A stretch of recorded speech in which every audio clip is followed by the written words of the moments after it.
welcome back, my wonderful sixth graders. This is your favorite teacher, Mr. Jacobson, back with you, and we're going to be discussing Alexander the Great. And next week we will have our last webcast on ancient Greece, and that will put a feather in that cap. We'll be done. So uh, I hope you've really enjoyed so far learning about Greece and the important people and their mythology and their history.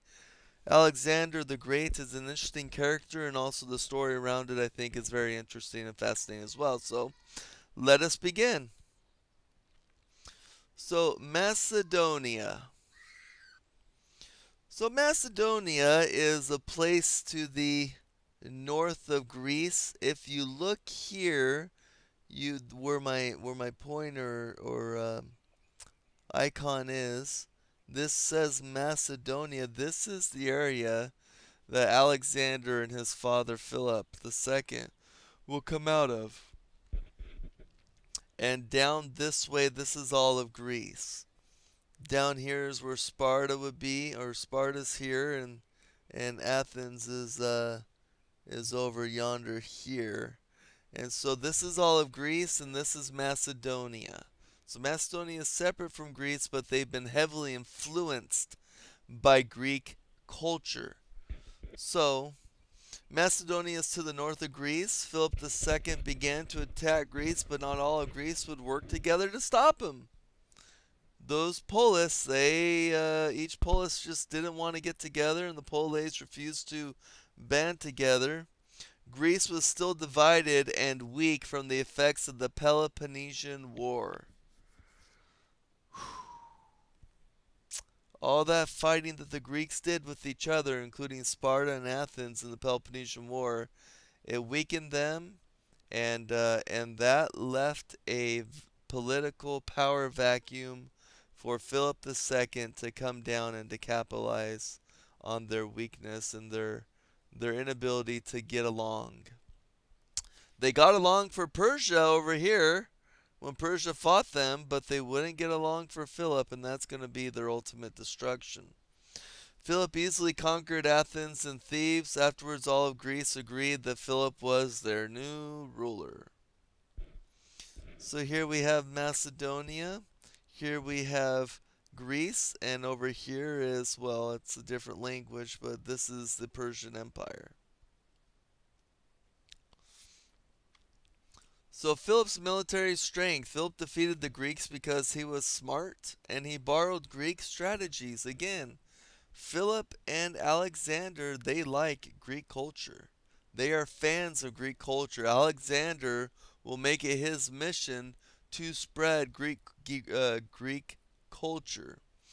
And one of the things they liked were how the Greeks fought in battle. So one strategy was the phalanx, a group of warriors that stood close together in a square. So here you have a picture of them. They're squared off in their group, and they have these long spears that reach out and can get to their enemy before their enemy can get to them. Now Philip improved the phalanx by giving his soldiers longer spears than their opponents. So look at these huge spears coming out. So the enemy would have to get past these spears before they even get to the people to start attacking and hopefully killing them. So they had a very they had a extended defense. Now Philip, they knew the Greeks also had this, so what did he do? He just made longer spears, so when they fought, their spears got to their end, to the Greeks before the Greeks could get to the Macedonians.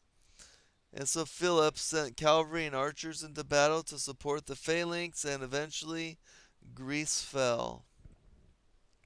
So after conquering Greece, Philip wanted to turn his attention to Persia and start conquering the Persian Empire. However, uh, he was murdered, and not really sure all the details, but apparently it was at his daughter's wedding. Philip was murdered, and Philip's son Alexander became the new ruler. And Alexander is very young. I think is he 20 years old? 18 or 20 years old. He's young. So after Alexander is now the ruler of the empire, the Greeks think this is a really good time to rebel. So they do. So people in Thebes start rebelling to try to say, okay, so Alexander's young, he's immature, he's not experienced. This is the perfect time to rebel. Well, Alexander destroyed Thebes, enslaved all the Theban people, and Greece never tried to rebel again. He destroyed Thebes.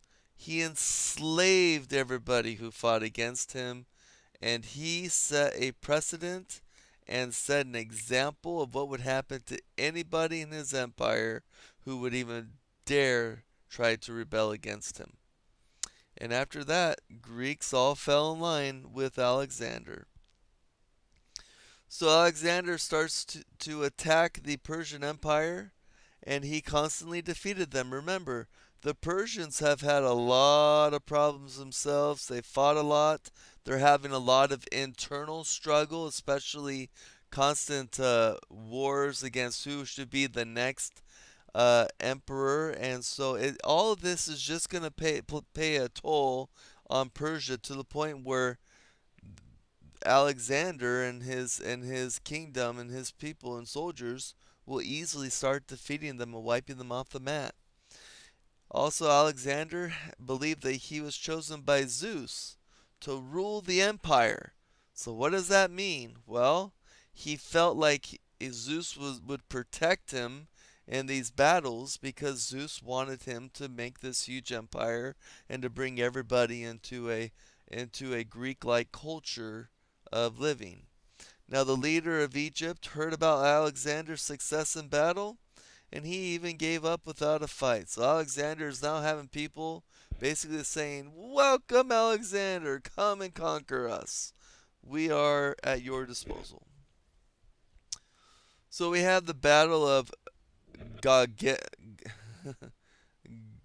Gaugamela. We'll go Gaugamela. Near the town of Gaugamela, Alexander defeated the Persian army for the last time. After this battle, Alexander easily defeated the rest of Persia. Alexander became the new ruler. He wanted to conquer more lands and continued all the way east to the Indus River in modern day Pakistan. So, Alexander, on the next slide, I'll give you an idea. Here's Macedonia. Here's Greece. This is where he begins at the tender age of 20 ish, 21. He starts coming over here. This is all Persian Empire up to about right here. So, Macedonia, Greece, Persian Empire starts conquering, conquering, conquering, conquering, conquering. Coming in here, Egypt says, "Welcome, Alexander. So good to have you here. Come and conquer us." He comes over here. He comes to the Battle of Gaugamela in modern day Iraq. He defeats them handily. He marches into the rest of Persia, and the Persian army is no more. He will travel so far east in lands that people from his land had no clue, had never seen. And this is the Indus River Valley. He's going to break through the Indus River, come to about India, and then around India he'll have some pretty nasty battles as people be like, "We're tired. We want to go back home. And if you don't let us go back home, we are going to go without you." So he said, "Fine." So then they made their way all the way back. Alexander got to about Babylon, and something terrible happened.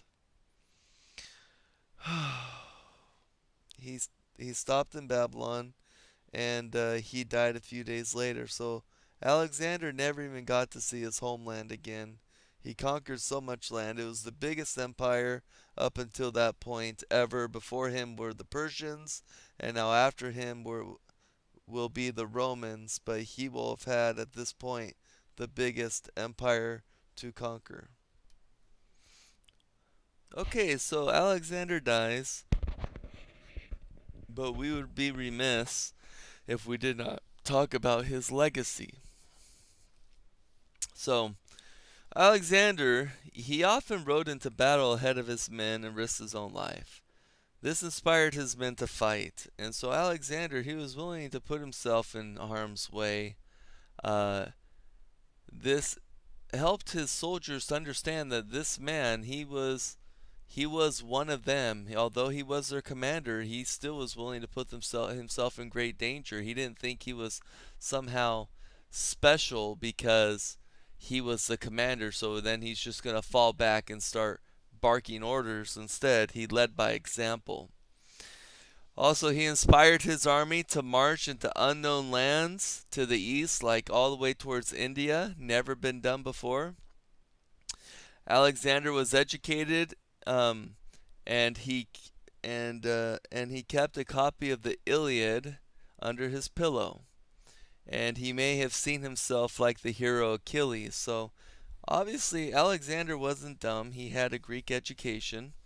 Um, he understood a lot of the literature of Greece, and apparently he loved the Iliad, which highlights Achilles and the battle of uh, of Troy and the Trojan horse and all that. So uh, he was not a barbarian or some kind of a jock, as we would call it today.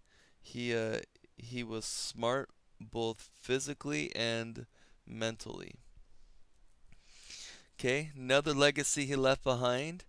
Alexander admired Greek culture and worked to spread it. He kind of felt like it was his mission. Remember, he felt like Zeus had kind of called him to be this new ruler, and he felt part of that would be to spread Greek culture. Even though he wasn't officially a Greek, he was a Macedonian. He felt like that mantle had fallen to him, and he was going to spread it. He modeled many new cities after Greek cities, like the building of theaters and temples. He built, uh, when he came to Egypt, the city of Alexandria, which was right off the port of the Mediterranean, and it was built in a Greek style. He encouraged Greeks to settle in new cities. He encouraged Greek art, literature, science spread throughout his kingdom. Alexander also encouraged others to keep their customs and traditions, so he took a page out of Cyrus the Great's book. As a result, a new blended culture began. So people kept their religion, but then the Hellenistic, the Greek culture he was spreading, people were also kind of incorporating that into it because they weren't being forced to follow it. So they just, whatever they liked about Greek culture, they took. And slowly, a new culture began to rise up, and that was called Hellenism or Hellenistic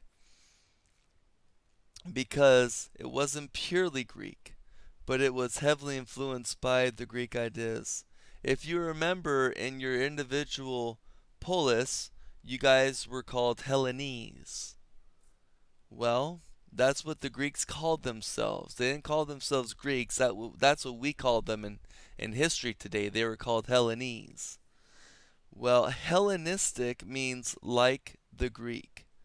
So this Hellenistic culture, it looked a little bit like Greek. It largely seemed like it was Greek, but there are different nuances that wasn't Greek, that was a blend of other cultures. So when he died, his kingdom was broken up into uh, three individual empires. The first empire, Hellenistic Macedonia, that's up over here. Hellenistic Syria, that's gonna be that's gonna be right here, the green area ish. And then Hellenistic Egypt will be right about here. So all of this will be divided, and they're all going to have their different story, but all of them are eventually going to succumb to the Roman Empire. So Hellenistic Macedonia, most Greeks of the most Greek of the three empires. Macedonia had the most Greek culture, Greek attire, Greek everything. However, it possessed the weakest government. Romans conquered Macedonia in the mid 100s BC. Hellenistic Syria, rulers of Syria had the most challenges with revolt, mainly in Israel. If you remember learning about the Maccabees in Jewish history with Judas Maccabeus and those revolts he had, that's during this time. So Hellenistic Syria didn't do so well because there are so many revolts coming out of usually around Israel. And finally, in 60 BC, the Romans conquered Syria. And Hellenistic Egypt. Rulers encouraged growth of Greek culture. The city of Alexandria in Egypt became the center of Greek culture and learning. Here, the largest library was built and also the museum. And in 30 BC, Rome finally conquered them. And that is the end of Alexander the Great and the legacy he left behind. I hope you enjoyed this, and if you have any questions, shoot me an email or talk to me at class. And I look forward to seeing your one-page summaries, which are due at the first of the week. Until then, we'll talk then. Okay. Take care, guys. Bye-bye.